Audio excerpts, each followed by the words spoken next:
What is up, guys? My name is Trevor. Welcome back to the channel. Today I'm going to be giving you guys my review of the Amazon Kindle. Let's get right into it. So at the time of writing this video, I've been using the Amazon Kindle for about 2 weeks now, and I can honestly say it is one of the best purchases I have ever made under $100. If you watched my 2022 goals video, link in the description, you'll know that I'm working on becoming more of a reader, and this device has helped me do just that.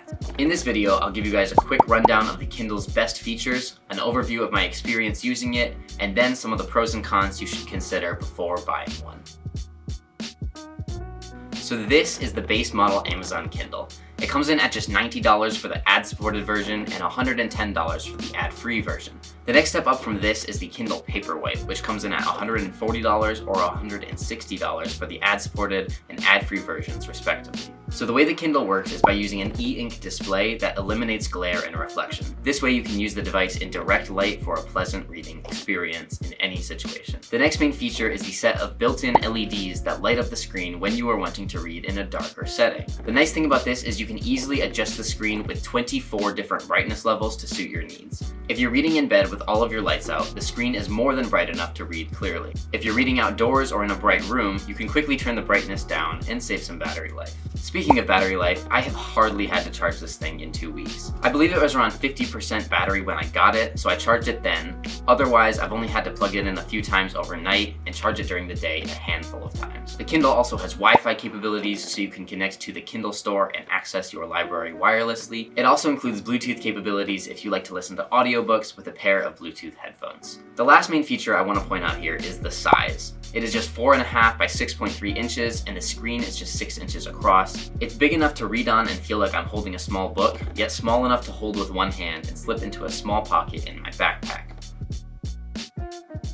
So as I mentioned, I've been using the Kindle for about 2 weeks now, and it has been great. I found that I enjoy reading on it at just over half of the maximum brightness. However, I wouldn't mind full brightness. I just like to get that extra battery life out of it. As far as reading on it goes, I don't feel that it's in any way inferior to reading a physical paper book. Personally, I very much prefer reading on the Kindle. The visual aesthetic of the ebooks is very similar to that of a traditional book, and the page turns are fast enough that they don't bother me. Something that I think has really helped me read more is the fact that I don't have physical pages reminding me how much I have left to read. When I'm holding a 300-page book, I tend to get discouraged by the amount I have left to read, and it feels more like a burden than a pleasant experience. Now, I do want to point out that I am using the ad-supported version. However, this isn't really a big deal, and I'm glad I saved myself 20 bucks. The only ads it has are book recommendations on the sleep screen. This is the only place the ads are displayed, and as soon as you power it on, all you have to do is swipe in any direction, and you have instant access to your library, whatever book you're currently reading, and the Kindle store.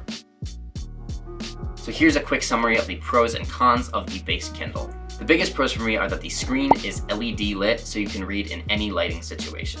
The battery life is amazing. I don't have to be bothered with charging it very often, and that is so nice. A major selling point for me is also the price. It literally costs $90. If you average $15, that's the cost of what, like 6 books?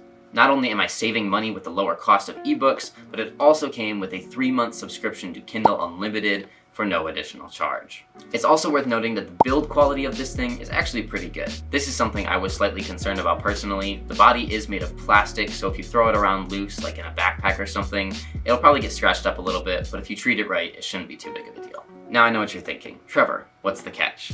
Well, you tell me. I only really have a couple of cons here. The first being its small size for some people. For me personally, this isn't a big deal, but if you have bigger hands or you prefer a heavier feel in your hands, you may want to go with something like the Kindle Paperwhite or the Kindle Oasis, although they come at a much higher price. The next con is very nitpicky, but it does charge via micro USB and not USB-C. Obviously, this wasn't a deal breaker for me, but it might be annoying for some people. It also doesn't resist cold temperatures very well. I currently live in the state of Wisconsin, and I like to read while I'm walking to classes. Sometimes when I do this, it becomes very slow to perform any actions on the Kindle because of the cold temperature. The last and probably the biggest downside of this Kindle is the display resolution is only 167 pixels per inch compared to 300 pixels per inch on the Kindle Paperwhite. I don't really notice this, but if you've used a Kindle Paperwhite before or you compare the two side by side, this may be an issue for you. Well guys, I hope this video was helpful to you. Overall, I highly recommend buying a Kindle. I think for most people the base version will be sufficient, and it's quite affordable at just $90. I will leave a link in the video description below if you'd like to check it out. Thank you guys so much for watching this video. It means a lot to me that you're here. Please like this video, comment, and subscribe to support the channel, and I will see you guys next time.